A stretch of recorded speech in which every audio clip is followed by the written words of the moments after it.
So, good afternoon, Mr. Knight. How are we? I'm very well, thank you. And to all of our listeners and viewers, good evening, good morning, good lunchtime, good midnight, whenever you're listening to us. And they're insomniacs. Hello. Trying to put yourself to sleep. I can understand. You know what? We should rebrand this as the world's best sleep aid. That's it. Definitely. Anyway, how are you, Mr. Huxtable? You look well. Yes, I'm okay. Thank you very much. I'm okay. There's lots of horrible stuff going on in the world, but we need to keep our chin up. And whilst there's awful things going on in Eastern Europe and how awful that is for all those terrible things that are going on and those innocent people, we've got to keep going, haven't we? We've got to keep focused, and so I think it's a great opportunity for us to chat about what you want, because it's this is your kind of call today, isn't it? Because you've been interviewing somebody.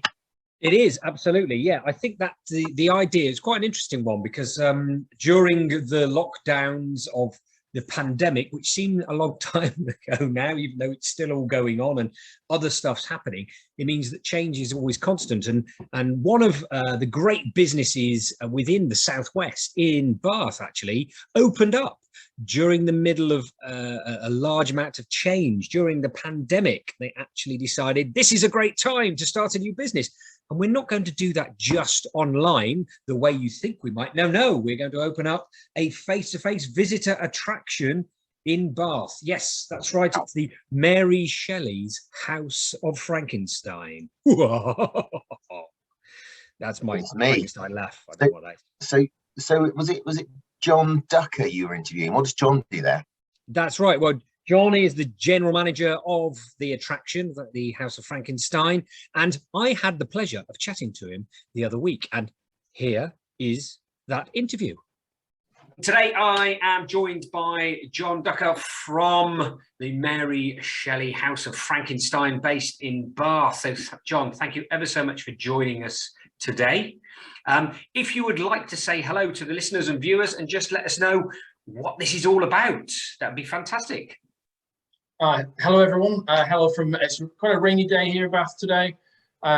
Mary Shelley's House of Frankenstein, we opened on the 19th of July, 2021. So kind of in England, at least, heat wave, some COVID restrictions dropped.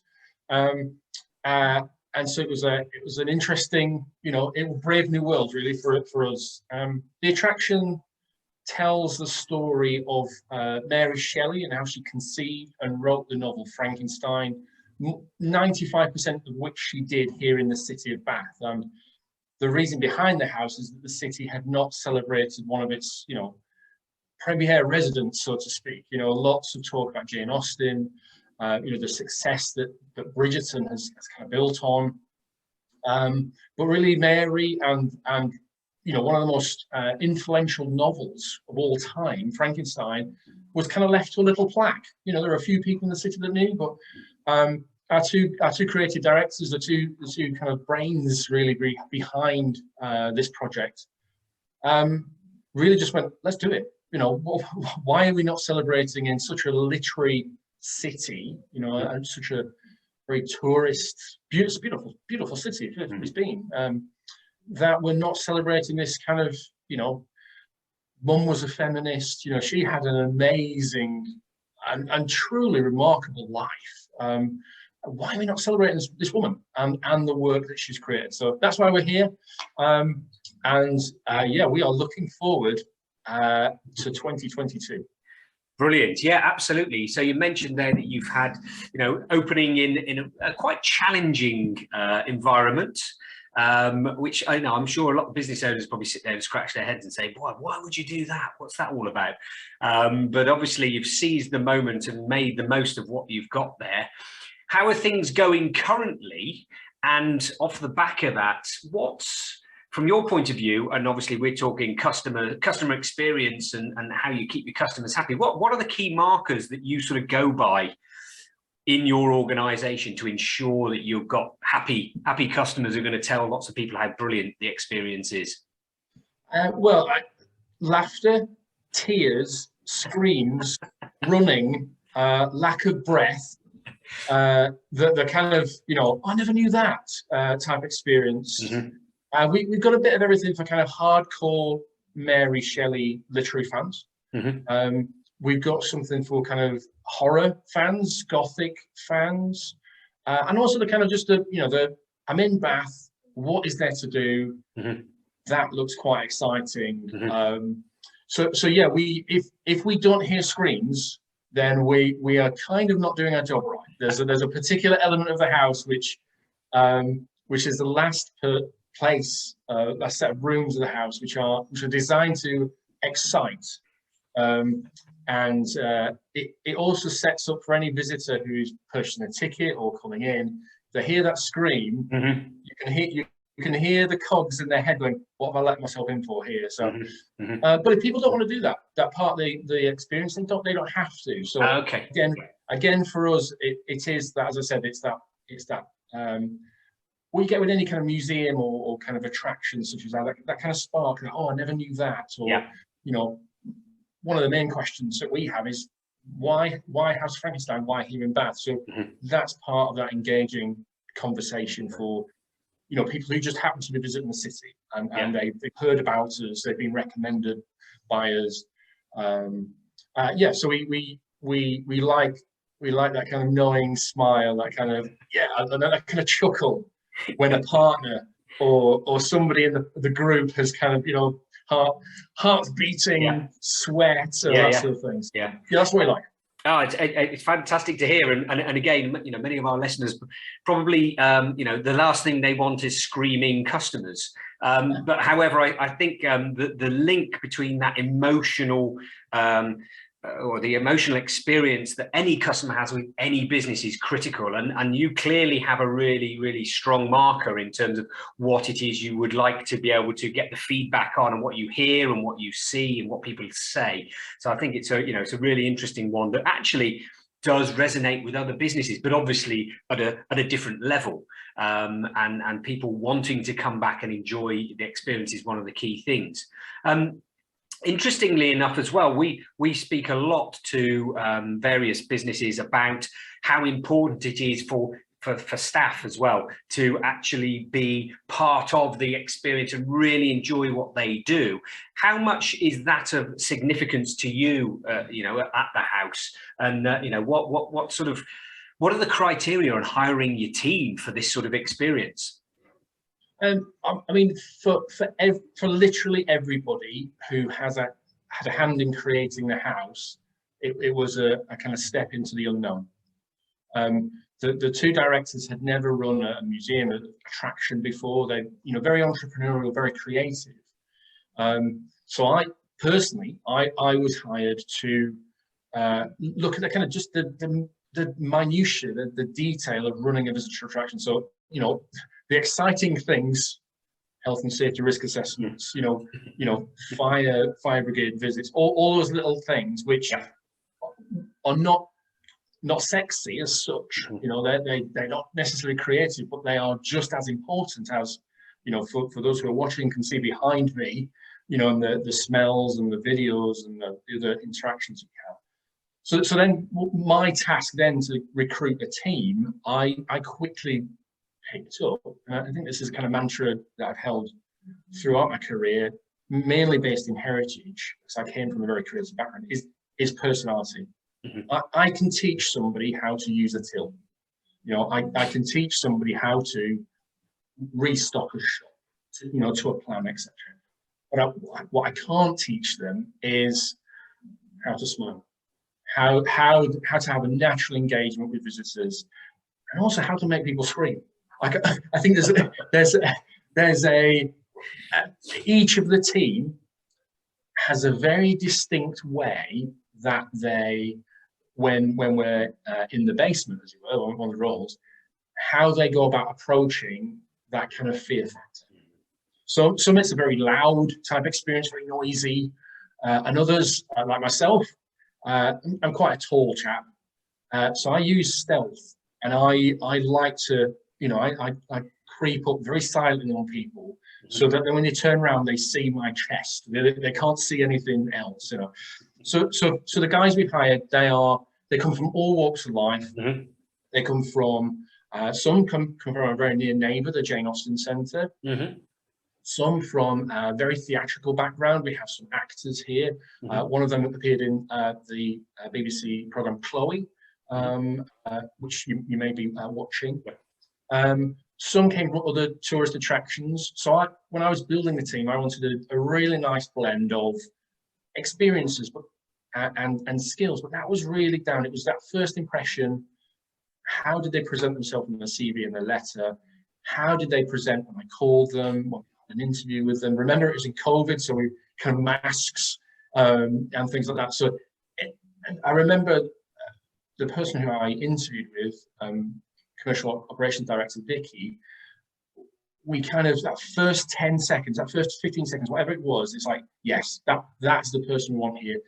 Whether they've operated a till, whether they worked for the National Trust of English Heritage, what have you, wasn't as important. It was that personality. Yeah. Okay, fantastic. Yeah, absolutely. I think it's one of the key things across every business really is that, there's that skill and motivation sort of balance piece. If they've got some skill, great, but we can upskill people really rapidly. And motivationally, have they got energy? Have they got spark? And particularly in that environment to be able to do that. But across anything, even if you're not customer facing, I think, within back office administration roles, you've still got to get on with other people as well. So, it really is quite a big marker there. But clearly, from your point of view, that's one of the key things. So you're getting involved yourself. That's fantastic to hear. You're out there scaring people as well. What a job! I'm quite. Have you got any vacancies? I think this sounds like a great laugh. I think I'll be definitely up for that. That sounds like a good one. So just moving on swiftly, because I know time sort of goes past so quickly with these interviews, but it's really interesting. So in terms of clearly the face-to-face piece is really important for you as a business, because that's creating that memory, the emotional connection, etc., etc. But sort of beyond that, you mentioned health and safety, that's part of a process. And we talk customer experience, and customer experience is from end to end. Even when somebody's mentioning the house all the way through to I've been and it's, a year later, that's the whole experience. What are the other key areas of that journey, if you like, for you at the moment? Obviously, it's an evolving situation for you at the moment, new business, but what are the key things you're finding there from that other aspect of customer experience? I think with everybody in the in a global world that we live in, we know from research and from when people buy tickets online where they're coming from, but there's kind of reach beyond that. So we are, our website is for many people is a key portal. So it's just ensuring for us that's up to date, it's accurate, it fully portrays what we are. We're always learning, because we just had Valentine's Day yesterday. We had a kind of Valentine's weekend event, comedy horror, which was just great. But it was the language that we used to sell that product via the key portal, which is the website and of course social media. So it's constantly learning about are we giving people too much information, too little information, where's that good balance? Because with a house like this, we don't want to be giving the game away. When people ask us, "Oh, what's in the basement?" I don't want to tell you because that would spoil it. So we do have a video, a kind of introductory video on our website, which kind of gives a flavour of it. But that's it's quite staged, as it has to be. But for us, it's continually improving that. It's also things like Google reviews, TripAdvisor reviews, being on top of them. Looking like an organisation that's listening, that really values that feedback. I mean, the feedback we've had has been immense about the house, and in particular our team. And for us, that continuation of a visitor has fed like this, it's great. That needs to get through to the team who are delivering that experience so that they can repeat that experience. And it feels natural. Right. When people come here, that face-to-face interaction feels natural, but also then the comms, the newsletters, our website, it feels very relaxed and not a corporate type language that we might use, because we've got body parts around the house. We've got people scaring in the basement. You can buy a Toblerone with the word monster on it. You can buy a Frankenbed. So it's things like that. And one thing that we're looking to do is develop, of course, a web retail portal, which we don't have at the minute, because we know the reach of the house is 24/7. It's global. So that's what we're looking to do. And again, creating new assets and things to keep people interested. Yeah, absolutely. And which we think has worked quite successfully. And we hope that will, as the kind of world recovers and we come out of travel hibernation almost to some extent. Yeah. We hope that will continue to percolate. People will decide when they are looking to book a visit or a holiday to Bath that we'll be there. We'll be in that top 5 of must-see things to do. That's our ambition. Yeah. Fantastic. Yeah, I think that whole journey is the key thing. It is a journey that your customers are going through, even if they drop in and drop out at various points. What is it? So any business has got to really understand how people are interacting at those various points, and obviously the face-to-face piece, critical part, but yeah, all the additional parts that they can then connect together into one big experience that says, actually, yeah, this was fantastic, love doing this, and we can tell people about it as well. Now it sounds like you've got your eyes on the prize in terms of all of that sort of thing, and I think over the pandemic, people's expectations in terms of what's available to them in terms of additional information and interaction has gone. The levels are rising all the time because of the time they've spent online, the time that they've spent being able to look at other businesses. And when people say, oh, but that's not the same as us, it doesn't matter anymore, because people are experiencing everything and then they are referring across. Even if you're using Amazon and then looking at, say, a solicitor, people are saying, well, actually, Amazon did it really quickly. Why aren't solicitors doing it really quickly? It's a strange one, but it's true. It's very true. And they've just come out of the Mary Shelley House of Frankenstein, and then they've gone and got their will. I'm not sure what the connection is there, but they might need it beforehand, probably. Yeah. Brilliant. So as we come to the end of our little chat here, top tips for our listeners then, in terms of what what you've learned from starting up that house here. What are the key things you would say in terms of keeping your customers happy? For us, just try it. Yeah. Just try it. If you come up with, you have an idea, you have a thought about something for me kind of strikes you here, in your heart, in your gut, as it were.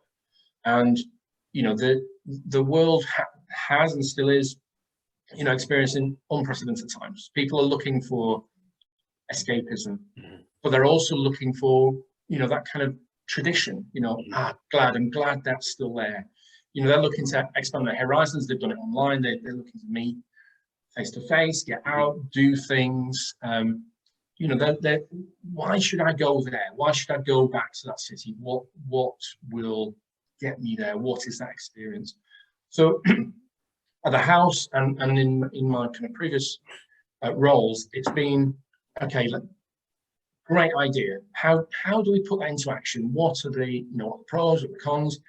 What do we stand to gain by this? What do we need to consider if things don't go so right? But there are countless ideas, shoved in cupboards that are never materialized. And I think we've kind of had that, that window since opening to go, okay, let's just try something. Let's see how it works. Like that to Valentine's, Valentine's conjures in our head, red roses and meals and love cards and things like that. Well, we turn it on the head. We scared people. We put some miserable characters in front of them, and people loved it. It was great. And I think that word of mouth for us in particular, we're a small team, we're a small business. We don't have the global reach yet of some of our near neighbours, but we're hoping to get there. And we will achieve that through word of mouth, through those interactions online. And just trying things, trying things that are a bit different, and Halloween for us is a big thing. Yeah. But what did we learn from that? What can we use throughout the year that people may be looking for something a little bit different? Yeah. So yeah, that's kind of our motto. Just try it. Give it a go. Absolutely. Yeah. Absolutely. Yeah, and you can ask the questions and you can gather the insight as you go along to see whether it's landing, whether it's working, and adjustments, etc. Yeah, it makes a big difference.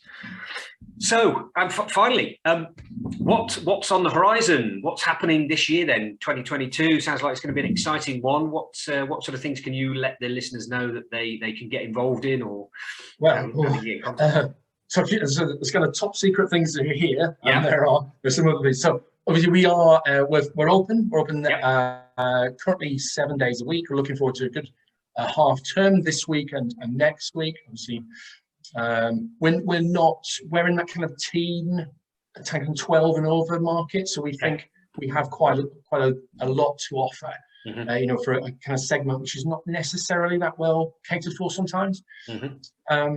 So we have a few partnerships for the city, which are maybe, how do I describe it? Maybe a bit more mobile than the house. Okay. Which are taking the brand, working with really great partners who have an established attraction business themselves within the city.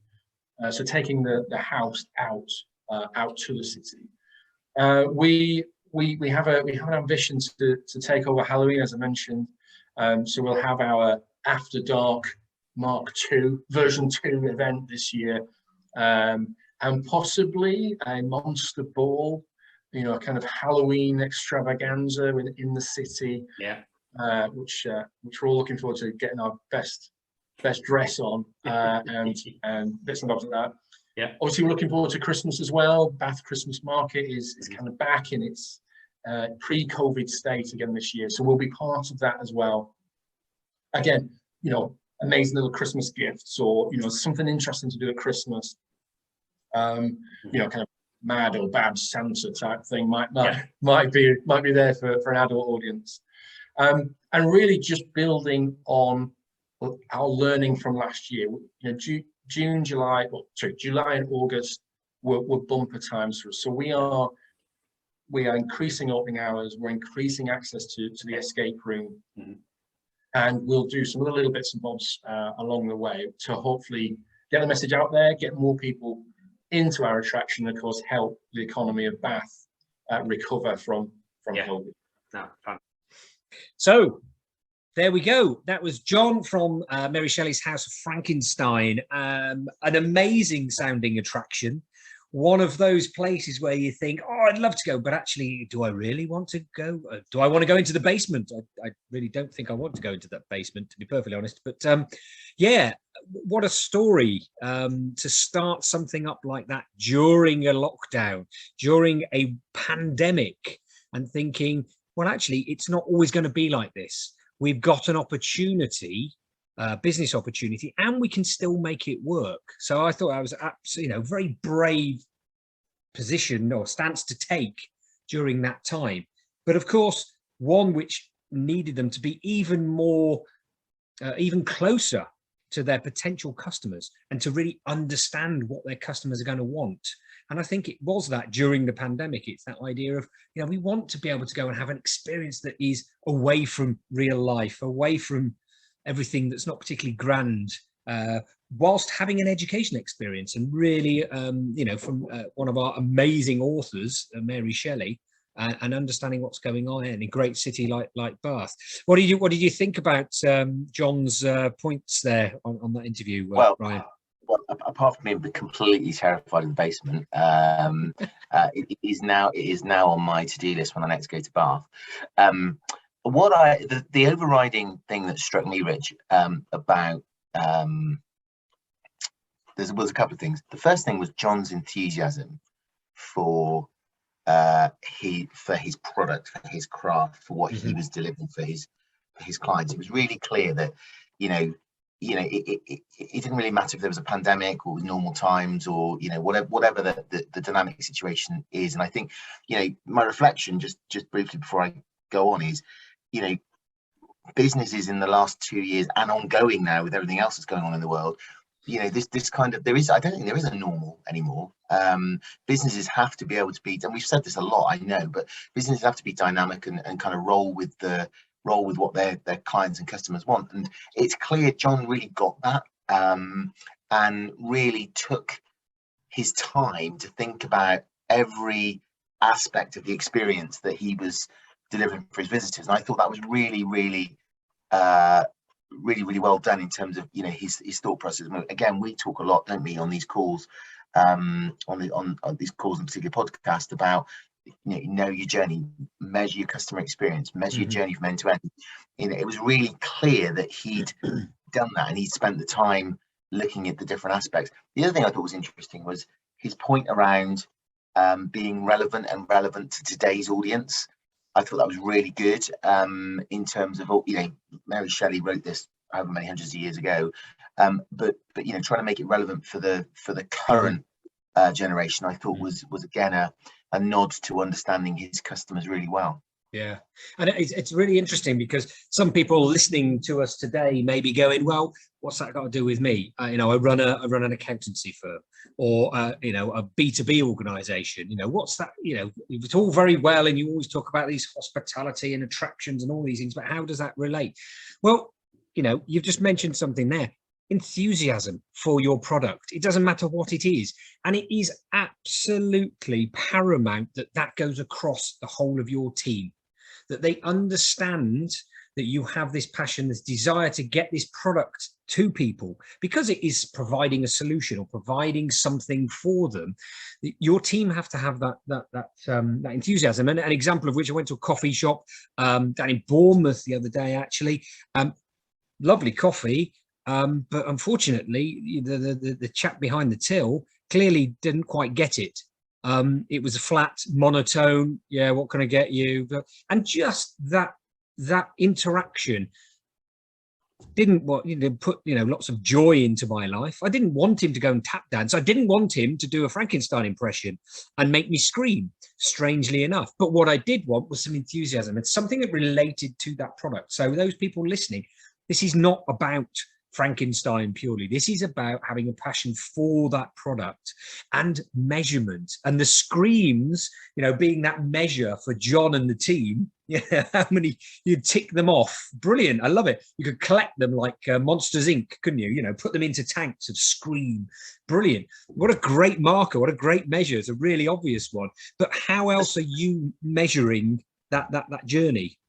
So we've got a new one that we should maybe put on our instant insight system, a screamathonicon or something.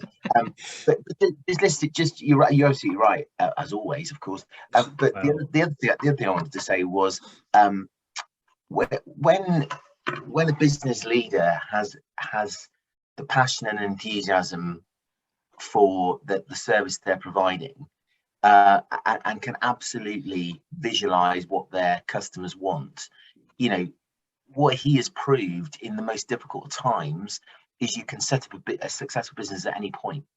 And the crucial ingredient to him being successful, at the risk of repeating myself, is he understood his customers. He understood what they wanted, how they wanted it. Yeah. You know, he's really thought through the experiential element of the experience. Yeah. Funny enough, I was training. I was doing some training the other day for some architects that we work with, and we were talking about peak end theory. We were talking about, you know, when you engage with a client, you know, how do you remember? How do you bring it into the conversation to leave them on that really positive high point when the conversation finishes?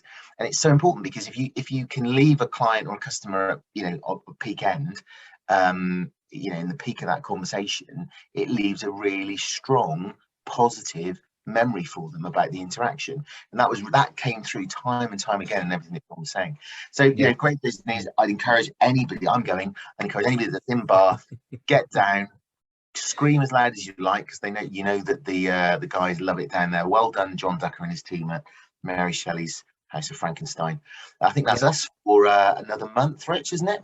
It is, absolutely, and a nice little one to go on. And next month we will be discussing more about all of those important things to think about for great customer experiences. So end to end, what are the things you're doing and how can you make a difference? And we will be returning in, where are we now? It'd be April. Blimey, flipping it. Where's that all going? But we will see you all and speak to you all again. Then don't forget to like, comment, and share this particular podcast and YouTube video And I've been Richard Knight. And just before I go, I've been Ryan Huxtable. The other thing we'd like you to do is link in with us. Follow us on LinkedIn. Listen to all our droll.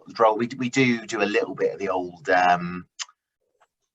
warbling on LinkedIn too. So on our posts and things. So yeah, follow us on LinkedIn. But yeah, like, share, and comment. I've been Ryan Huxtable. Have a great month. We'll see you next month.